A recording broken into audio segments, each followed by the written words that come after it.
자, 여러분, 포스트그레스QL 하면 보통 B트리 인덱스를 많이 떠올리시죠?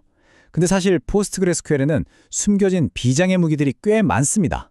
오늘 바로 그중 하나를 제대로 파헤쳐 볼 건데요.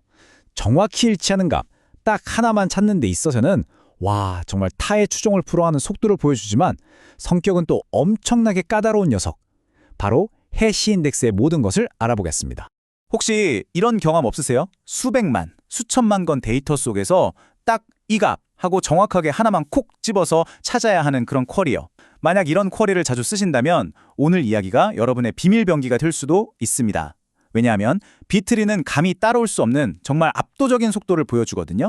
자, 오늘 우리가 함께 알아볼 내용들인데요. 먼저 해싱이 어떻게 그렇게 빠른 속도를 내는지 그 원리부터 시작해서 해시 인덱스의 내부 구조는 어떻게 생겼는지, 또 데이터가 막 쌓일 때 어떤 문제를 겪는지도 볼 거고요. 그래서 이걸 언제 써야 하는지 그 규칙까지 명확하게 정리한 다음 마지막으로 최종 평결을 내려보겠습니다. 좋습니다. 그럼 첫 번째 주제부터 바로 들어가 보죠. 해시 인덱스가 대체 어떻게 그렇게 빠를 수 있을까요? 그 비밀은 아주 간단합니다. 바로 해싱이라는 기술에 있죠. 해시 인덱스가 뭐냐 하고 물으신다면 가장 쉽게는 이렇게 생각하시면 돼요. 우리가 프로그래밍 할 때 쓰는 그 해시 테이블 있죠. 그걸 그대로 디스크에다가 저장해 놓은 버전이라고 보시면 됩니다. 바로 이 단순한 구조 덕분에 다른 건 몰라도 오직 이퀄 연산자, 그러니까 이 값과 똑같은 걸 찾아줘 하는 이 작업에 있어서만큼은 정말 최고의 성능을 보여주는 겁니다. 이게 동작하는 방식을 생각보다 되게 간단해요. 자, 일단 어떤 값이 인덱싱 되면요, 해시 함수가 이걸 32비트짜리 숫자인 해시 코드로 확 바꿔버립니다. 그 다음엔 이 해시 코드의 일부만 딱 보고 데이터를 던져 넣을 버킷, 그러니까 바구니를 정하는 거죠. 그리고 그 바구니 안에는 데이터의 실제 물리적 주소인 TID랑 방금 만들었던 그 전체 해시 코드만 쏙 들어갑니다. 아, 여기서 진짜 중요한 포인트가 있어요. 바로 원본값 자체는 인덱스에 저장되지 않는다는 거예요. 이게 나중에 엄청난 차이를 만듭니다. 꼭 기억해두세요.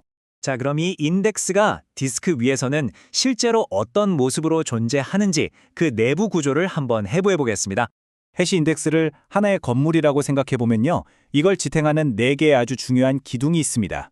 첫 번째는 건물의 전체 설계도 역할을 하는 메타 페이지, 그리고 실제 데이터들이 사는 아파트 같은 버킷 페이지, 그런데 이 아파트가 꽉 차면 임시로 쓰는 창고, 오버플로우 페이지가 있고요. 마지막으로 빈 창고가 어디 있는지 쭉 기록해두는 관리 대장, 비트맵 페이지가 있는 거죠. 이 4가지가 핵심입니다. 여기서 되게 재밌는 사실을 하나 알려드릴까요? 아무 데이터도 없는 텅 빈 테이블에다가 해시 인덱스를 딱 걸잖아요? 그럼 포스트그레스는 벌써부터 만반의 준비를 해놓습니다. 미리 기본적인 구조를 딱 만들어버리는 거죠. 자, 여기 화면을 한번 보세요. 인덱스를 만들자마자 0번 페이지는 메타 페이지로, 3번은 비트맵 페이지로 할당됐죠? 그리고 가장 기본 단위인 버킷 페이지도 벌써 2개나 만들어뒀어요. 모든 건 바로 이 상태에서부터 시작되는 겁니다.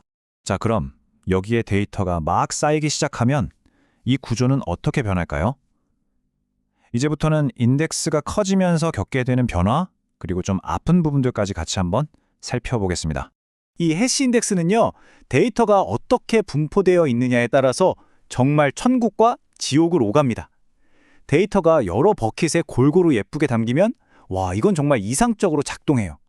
하지만 만약에 데이터가 한쪽 버킷으로만 확 쏠린다면요, 바로 그 순간 악몽이 시작되는 겁니다.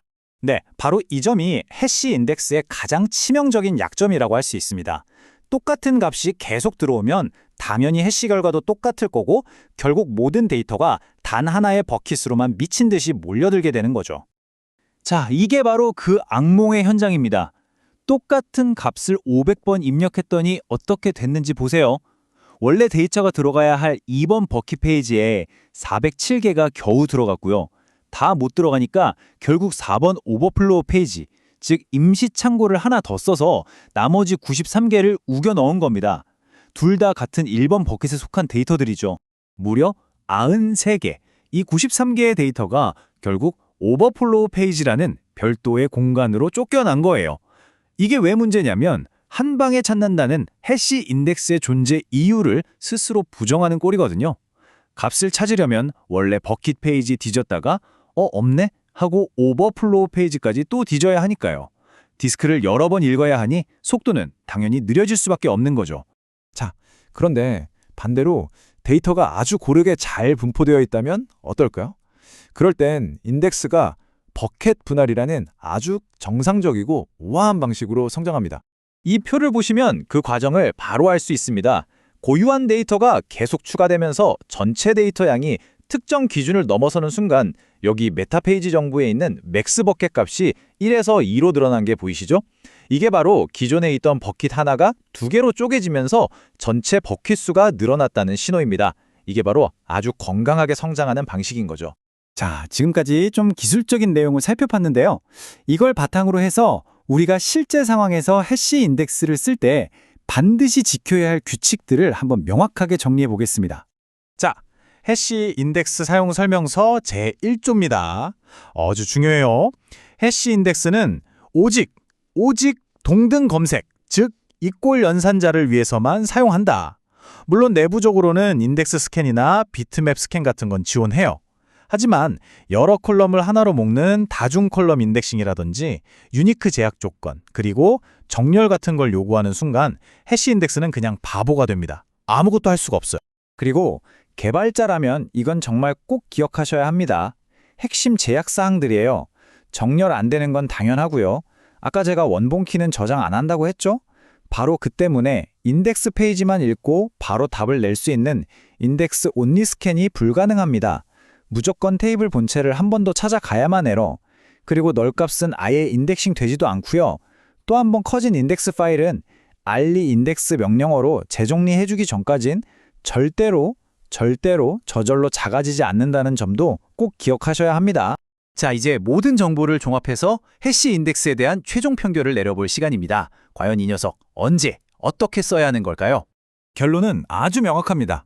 해시 인덱스는요, 오직 단 하나의 목표를 위해서 다른 모든 걸 버린 F1 레이싱카 같은 거예요. 정확히 일치하는 값을 찾는 그 직선주로에서는 비트리보다 빠를 수 있습니다. 하지만 반대로 비트리는 어때요? 범위 검색, 정렬, 패턴 매칭, 못하는 게 없는 만능 스위스 군용칼이죠. 결국 선택의 문제입니다. 여러분에게 지금 당장 필요한 것이 극한의 속도인지 아니면 다재다능한 유연성인지 말이죠. 네, 해시 인덱스는 절대 모든 문제에 대한 만병통치약이 아닙니다. 하지만 정말 딱 맞는 올바른 사용처를 만났을 때는요, 다른 그 어떤 것으로도 대체할 수 없는 강력한 성능을 보여주는 아주 특별한 도구예요. 자, 지금 여러분의 작업 환경을 한번 떠올려 보세요. 어쩌면 여러분의 시스템 어딘가에 바로 이 특별한 도구가 필요한 곳이 숨어 있지는 않을까요?